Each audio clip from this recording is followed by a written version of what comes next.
Alright, ladies and gentlemen, we are back with our second game between these two phenomenal players and some very unique style there from Crank. Yeah, definitely. He's brought a lot of really interesting play to the table tonight.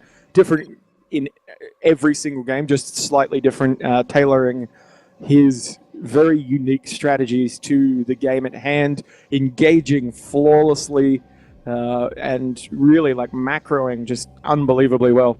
And we saw that in the last game, just never dropping a beat and really bringing it home at the very end there. Absolutely right, and I'm really excited to see if it's gonna work out yet again on the map Whirlwind, as Crank, the Terran player, is spawning here in the bottom left side. Yeah, well, in the top right-hand corner is the teal Protoss. I think it's teal, light blue, tealy colored. Spawning in the top right-hand corner is AsaZZang for MYS. I'm not sure. Yeah, MYS. What clan that is? I think mine's Senate. No. No, they're Wait. MYS, I think. Yeah. But not sure who it is. We'll figure that out one day. But AsaZZang is someone who's fairly well known on the European server. You've seen him go for SC2 and the like pretty regularly. yeah, and he has a lot of nicknames, like Prime, AsaZZang, and Assassin, just Assassin. So AsaZZang is like a mix, I think. So yeah, I think a lot of people that are following our stream have seen his name quite often, and of course Crank, from Aachen community, also participating in his clan wars, and therefore also versus Poison TV, but also with their own community league and casters. So yeah, very cool. Both players from Germany.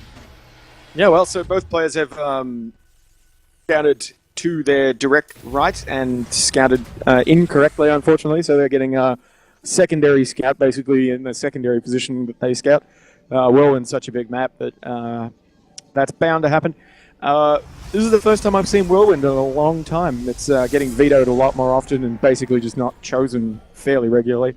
Yeah, so it's fairly standard openers from both players. I've got the factory coming down and the reactor going on to the barracks, probably switching to the factory at some point. Widow mines or something similar, or Hellion production as we're seeing right now.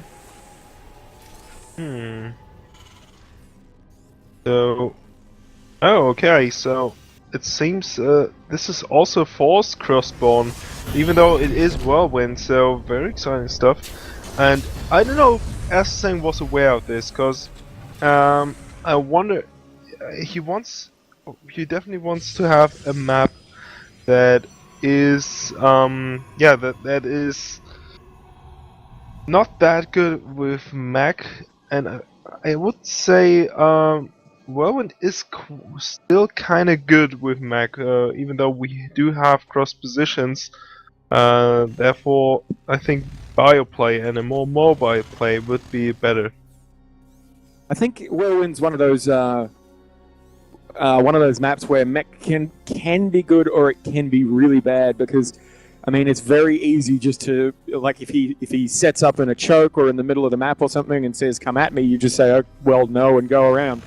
It's similar to swarm host play where, you know, they take up a position, you know, maybe try to box you into your own base and you just go around them. Yeah, exactly. I mean, and as I was saying, I think he can very well turn up some really good strategy against the meching player. But here we go, we see already some Hellions going around, and oh, great forces here by AsaZZang. He should be even cancelling the probe here. Doesn't want to get any damage being done, and the Mothership Core here in position as well. There is enough energy for another force field as well. Yeah, really well defended there. Not getting those Hellions up in the main base that early on. That would have been really tragic. Good foresight to get that sentry out. Usually it'd be a Stalker or a Zealot. And the Observer spots both of those Widow Mines perfectly as they cross the middle of the map. Well-timed Observer. Now going to use the Observer to follow those mines to see what they're up. And at 7 minutes, we already have an Immortal, very nearly finished production. So AsaZZang not messing around this time. Yes, and Mothership Core has to be a little bit careful. He doesn't want to get sniped by these mines. Oh, it's close. That was lucky. That was really lucky. Absolutely lucky, yeah. And the Observer is in position to clear this off. Nice little moves from both players, but AsaZZang in the end will be clearing this off. And Crank going back to re-establish here, to establish his natural and getting some defenses up. Yeah, so AsaZZang definitely got the better of that exchange, taking down 2 Widow Mines for the cost of a single probe. The Mothership Core did take a bit of damage, but it didn't end up going down. Did get the Photon Overcharge baited out, but I think he's not going to have enough units to capitalize on the waste of that Photon Overcharge. Yeah, I think it is just fine. And as I was saying, this time directly going for this immortal production, because he is smelling that there is definitely gonna go. Crank is gonna go for the mech yet again. And yes, he is seeing it with the Hallucinated Phoenix. He's seeing 2 factors the least, and also the Tac Lab going for the research for the pre-igniter. AsaZZang's scouting this game so far has been so incredibly lucky and precise. The Observer spotting both of those Widow Mines at the very beginning of the game, and then the Phoenix, the Hallucinated Phoenix, crossing paths directly over the top of the jam-packed medevac as it made its way down the left-hand side of the map. So Crank had to pull it back, wait a few minutes. He waited about 35 to 40 seconds, and then moved it up the right-hand side of the map. Really nice decision-making there to make sure that he gets something done, but then there's Stalkers everywhere, so he decides to pull back. Really nice defense all around from AsaZZang again in this game as it was in the last game. Yeah, absolutely. And I was mentioning in the beginning that actually Mac player is very immobile, but seeing the kind of stuff Crank is using, he is harassing his opponent indeed with with Hellions, and he is still using 1 or 2 medivacs to get some harass done. And even later on, he can still use some helper drops there to be aggressive onto his opponent, and not being that one static player with the siege tanks and all the mech units behind. Yeah, and this is the time that he's going to get aggressive. He's got the 2 AsaZZang's got 2 aggressive pylons out. He's got a large gateway army, as we saw in the first game that he played. He went full gateway army, which was kind of, I think that was AsaZZang. Anyway, it was terrifying. And he's hallucinated 3 Immortals, which is going to really actually make quite a difference, because if he can get them to the front, they'll soak up tons of damage. Oh wow, that's actually really, really good, but there's still so many siege tanks and all the units are really clumped up. This is really bad for AsaZZang. He might be losing a lot of units and the siege tank so much damage. Really fantastic idea, but running up a ramp into siege tanks against a wall is going to end badly. And I'm surprised we didn't see the tap out there, actually. Crank probably doesn't have enough to attack and overrun him, though. I guess he probably knows that. +1 ground armor on the way with Twilight Council finally coming down. I'm really surprised that didn't go as well as I thought it did. He did try to storm up the ramp and snipe the siege tanks, but there was just, I think, a few too many. That was a terrible position there for AsaZZang. But he is trying to go for some more counter aggression now with the Zealots into the main base. And of course, yeah, Crank needs to move all his siege tanks there, blocking himself just there a little bit, but he will be clearing this off now with his pre-igniter upgrade, melting through these cells. The 3rd is also under siege by the main force of AsaZZang, trying to get some damage done economically so he can catch back up after losing that massive base, that massive engagement. And he is going to get this, I'm pretty sure he's going to get this this command center. Yeah, he is. really nice pickup there, losing a command center, killing 3 workers. Not too bad. But and a supply depot, but getting that done will have caught him back up. Actually, that's losing a command center is a big deal. Absolutely, and looking at the bank here for AsaZZang, he has a lot of gas, and getting that Templar Archive is actually a great choice. He can not only get the Dark Templars, but also getting the High Templars for the Archon production. And this is actually a great choice also against against the mech army from Crank so far. So let's see if he can actually re-establish his economy, if can he re-establish his production here. And go for yet another attack. Feels like he's going to be spreading himself a bit too thin with Templar and Dark Templar, Zealot Charge, Immortals. He's got upgrades on the way. Just feels to me like he's spreading that butter a little bit too thin on that on the bread. And there's another drop here in the main base. AsaZZang is trying to get some more worker kills. This is he's doing a great job.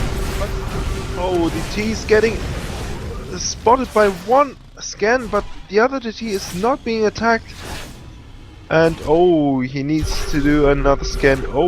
But where's the other scan? He doesn't have a scan, and with the loss of that, he had the Raven. Yeah, the Raven. We didn't see the Raven there, but it detected it. That's the beauty of the Warp Prism, is to keep your opponent terrified that you're going to drop Dark Templars or something in there.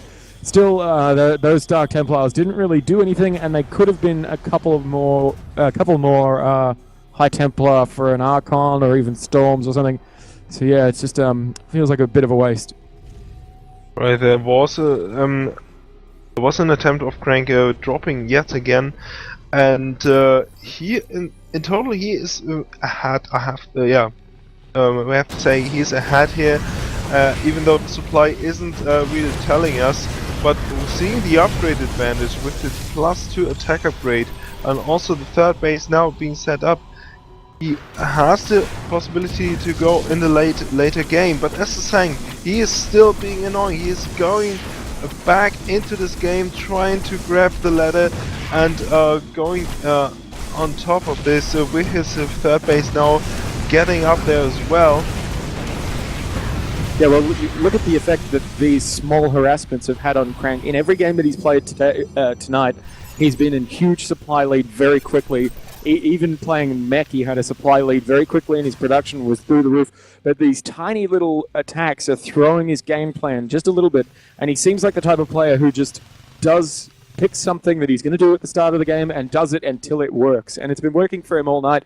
But now with AsaZZang playing really defensively in the beginning and throwing off his harassment and not getting anything done, and then transitioning into a harassment of his own, I think his game plan's been thrown a little bit, and he's catching up in supply now. But he's a Terran, although he is playing mech, his units still aren't as expensive as AsaZZang's, and we do have Hellbat drops, and they do have Blue Flame, I believe. Yes, we do see the Harbor drops, and he is concentrated now on the fight, of course, but he's hugely supply bugged, and this is a huge deal here for Crank, who was constantly on his production, but oh my god, look at how many probes get killed here.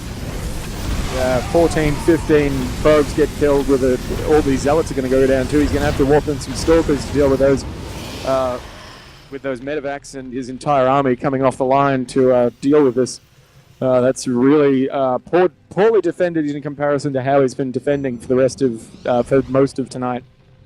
Yeah, very well done here by Crank, but as I have to mention yet again, he is hugely supply blocked, and therefore all his mech army won't be in time here if there is an attack coming out down here from AsaZZang, but he has to struggle now yet again with another drop and will have to get some more units out.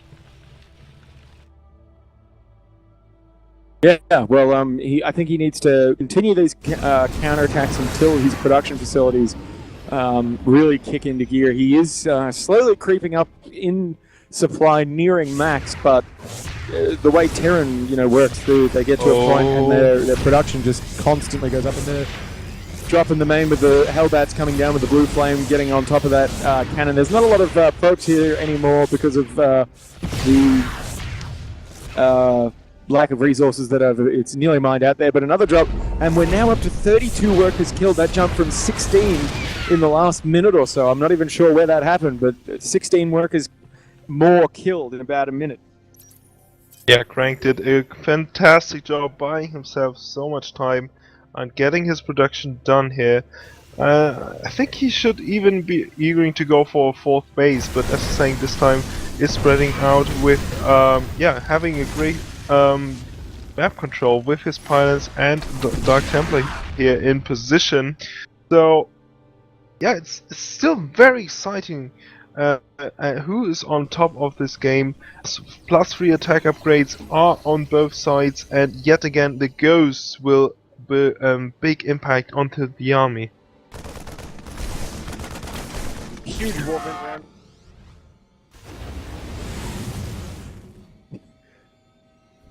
round. We've just had to point it out that a Marine in AsaZZang's 4th has been standing there defending the 4th, waiting for the expansion since the start of the game. So, although AsaZZang has expanded in the opposite direction, so he's probably not too phased by that. We do have Hellbats coming up the right-hand side of the map. Probably going to drop into that 3rd expansion with another drop coming into the main. And the multitasking from Crank is going to win in this game. The Photon Overcharge coming down, and he is going to lose this medevac. Not before it gets in, though. And there's the Hellbat. They get down, and he gets another kill, I believe. And he gets another 2 kills in the 2 seconds that Hellbat was alive. Oh my god, they look at the count of siege tanks. 23 are rolling over across the map and trying to go for the 3rd base here from AsaZZang. Does AsaZZang has enough?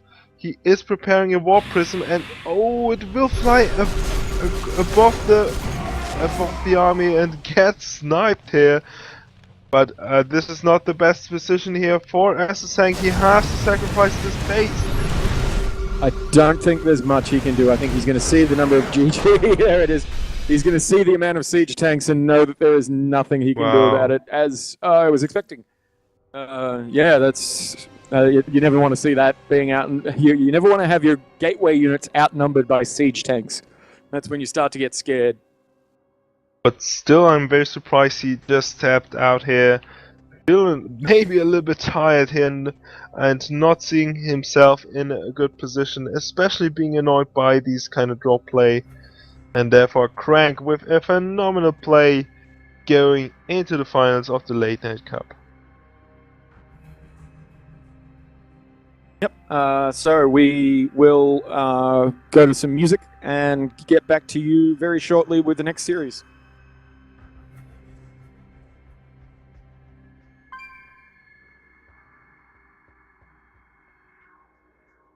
It's currently 1-1 between Hufen and I believe the name is Xandros in the other finals coming up. Will be the winner of that match and the match we just saw for the final, I believe.